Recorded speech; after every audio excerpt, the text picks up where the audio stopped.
I am carrying my statement for this afternoon, which is what I'm going to make. It is April 14. We're going to talk about the excise tax.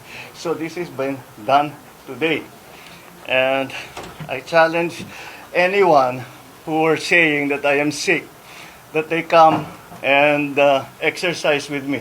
We will see who is stronger. You come to the gym with me. Tingnan natin kung sino mas malakas magbuhat ng weight. Pero alam mo, gusto ko nga sabihin, ang mga kababayan naman natin, ngayon, tiniyak ko na makita ninyo na hindi totoo yung mga sinasabi nila, na kasinungalingan yan. Kaya mula ngayon, yung mga taong yan, na nagsabi sa inyo na may sakit ako, na baldado na ako, ngayon alam ninyo, puro sinungaling ng mga yan. Kaya't lahat ng sasabihin ng mga yan, kasinungalingan. Kaya't huwag nyo nang paniwalaan kung sino man yung mga yun. Now you know who the liars are and who is telling the truth. And once again, I think it's very, very easy and very clear that I'm in very, very good health. I just had my numbers are. I just had my regular blood test kasi nagpapaano ako ng vitamins and everything. And I'm fine. I'm really quite fine. The last time that I went to the hospital was to have my CAT scan to show na yung diverticulitis ko gumaling na. So that was what? 2.5, 3 months ago? Mga ganon. So that's all these reports of me going to the hospital. I haven't been to the hospital for 3 months, and even then, it was just to have a CAT scan, because the CAT scan to tell my doctors if the diverticulitis has completely been fixed, and it was, and I'm done. My diet is back to normal. My exercise is back to normal. I still exercise 3-4 times a week. I'm watching my food better than before. But, you know, so people... Medicine, sir? I'm sorry? Maintenance medicine? Maintenance medicine for, I have, two. One for gout, which is lopurinol. Mga nasa lahi namin mga Ilocano, magka-gout eh. And the other is for high blood pressure, for hypertension. Those are the only two medicines that I take. The others that I take are... No, nothing really. When I have allergies, I take an antihistamine. Pero wala naman ngayon. Aside from that, that's it. That's it. I'm not a great believer in supplements. If you eat well and you exercise regularly and you get regular sleep, yun lang medyo kulang ako yung tulog. But otherwise, everything is normal. And I'm happy to say that I'm healthy. You want me to do more jumping jack? Army dozen. I can do the army dozen. Nag-army dozen ako kuminsan. All right. Anyway, down to serious business. I'd like to cover some points that we have been discussing again together with the different agencies and including the Uplift Committee. And we have some further announcements. Well, first of all, we are able to say that these are the steps that we have been taking so that we are trying to alleviate and try to mitigate the effects of the oil crisis. Umaasa sana kami na maganda na yung maging peace talks between the US and Iran. Ngunit mukhang hindi sila nakabuo ng deal. Kaya't kailangan patuloy pa rin ang ating mga ginagawa para tulungan ang ating mga kababayan. Unang-una, nais kong nabanggitin na wag pong mag-alala ang ating mga kababayan dahil sapat naman ang supply natin sa mga pangunahing pagkain. Mga bigas, mais, gulay, asukal, isda, karne, manok, itlog, at lahat ng ibang produktong pagkain. At nakikipag-ugnayan tayo sa industriya, patuloy din ang ating pakikipag-usap sa kanila. At hanggang sa katapusan ng Abril ay hindi magbabago ang presyo ng mga pangunahing bilihin. Kabilang na dyan, magsardinas, tinapay, instant noodles, bottled water, kape, gatas at delatang karne. Ikalawa, binawasan natin ang buwis sa produktong petrolyo na direktang ginagamit sa pang-araw-araw na buhay. Dahil April 14 na ngayon, April 14 tomorrow, where the authorization, the authority that we asked from Congress begins to apply. Binawasan na natin ang buwis sa produktong petrolyo na direktang ginagamit na pang-araw-araw sa pang-araw-araw na buhay ng ating mga kababayan. So sa ilalim ng kapangyarihan na binigay sa atin ng batas, tinanggal ko na ang excise tax sa LPG at sa kerosene. Ang katumbas nito ay 3 piso at 36, how much is this? 336, 3 pesos 36 ang bawas ng kada kilo ng LPG, halos 37 pesos sa isang tangke ang mababawasan ng presyo. At 565 pesos 60 centavos kada litro ng kerosene. Ibig sabihin, mas mababa ang gastos sa pagluluto at sa araw-araw na pangangailangan ng bawat pamilya. Pangatlo, inaayos na natin ang sistema sa pagpasok ng pagkain sa bansa para mapababa ang presyo, mapabilis at sa ganung paraan mapababa ang presyo.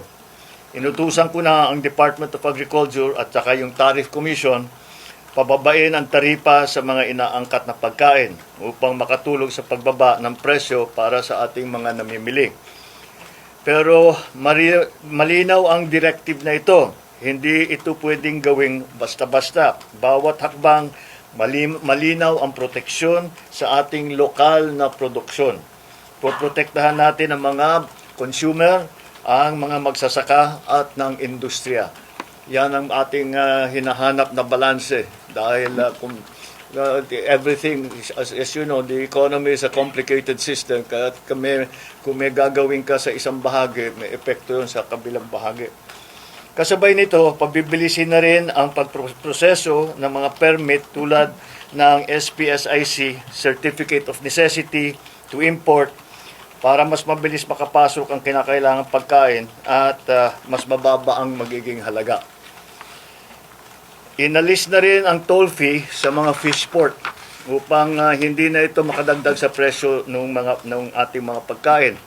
Nakikita natin na may mga magsasaka na napipilitang itapon ang kanilang ani dahil sa overproduction sa sobrang baba ng presyo ng bili. Hindi natin ito papabayaan magpatuloy. Kaya bibilhin na muna ng Department of Agriculture ang sobrang produksyon. Makikipagtulungan din tayo sa mga local government para bilhin din ang mga gamit na ito at magamit din nila para ipamigay nila sa tao. Ang pamahalaan ang sasalo nito para hindi masayang ang ani, hindi malugi ang ating mga magsasaka at mapapakinabangan naman ng ating mga namimili. At para sa mas maraming makinabang, papalawakin pa natin ang bentang bigas program. Dadamihan ang tindahan, habaan ng oras ng pagbenta, lalo na para sa ating mga senior citizen, para sa ating PWD, at siyempre mga single parent. Pangapat, ibababa din natin ang gasto sa pagdaan ng pagkain mula sa pantalan hanggang sa merkado.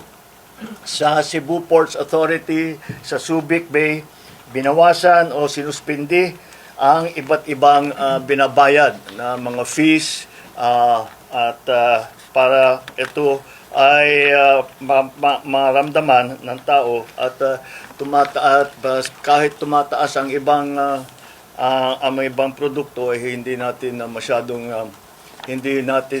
hindi masyadong mabilis ang pagtaas o at least matigil natin ang pagtaas. So, mababawasan ang gastos mula sa anchorage, sa berthing fee, cargo handling and storage fees para hindi na ito madagdag sa presyo ng pagkain. Ang Philippine Ports Authority ay ibinaba sa piso ang RoRo terminal fee para sa mga sasakyang nagdadala ng agricultural products. Dahil layunin natin na panatilihing sapat ang supply pigilan ang pagtaas ng presyo at tiyakin tuloy-tuloy ang hanap buhay ng ating mga kababayan.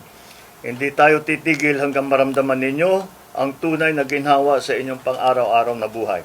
Maraming salamat sa inyong pagtitiwala. At bukas, we will have another uplift meeting again to discuss what are the other strategies that we can employ to keep prices down, to make sure, first of all, what we will do tomorrow is to make sure, first of all, that the supply both of oil and of food products and all the other raw materials that we need to continue the running of the economy is going to be normalized.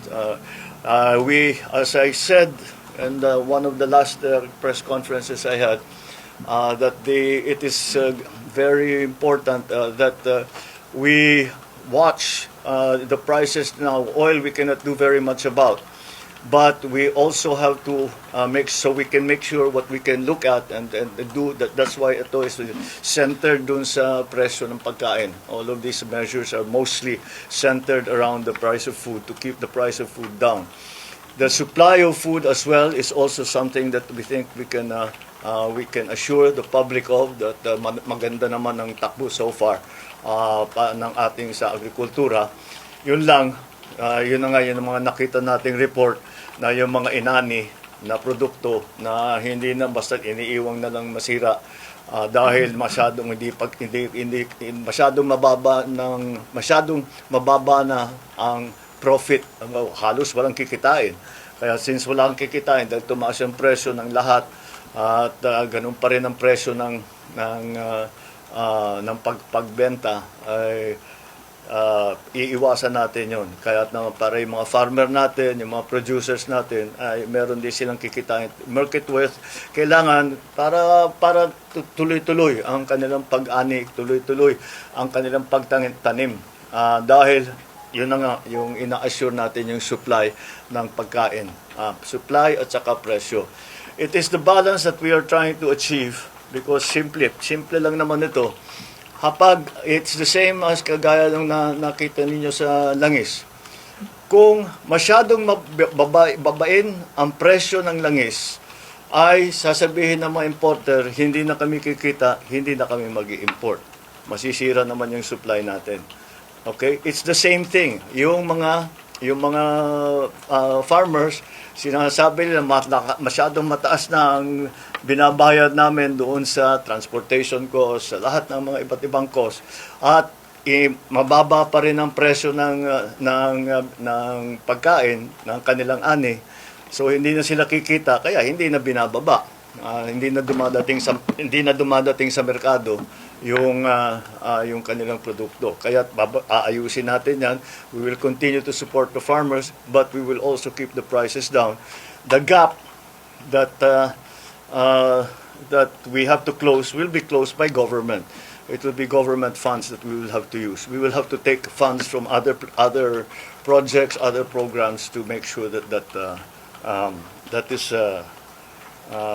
is something that we have attended to.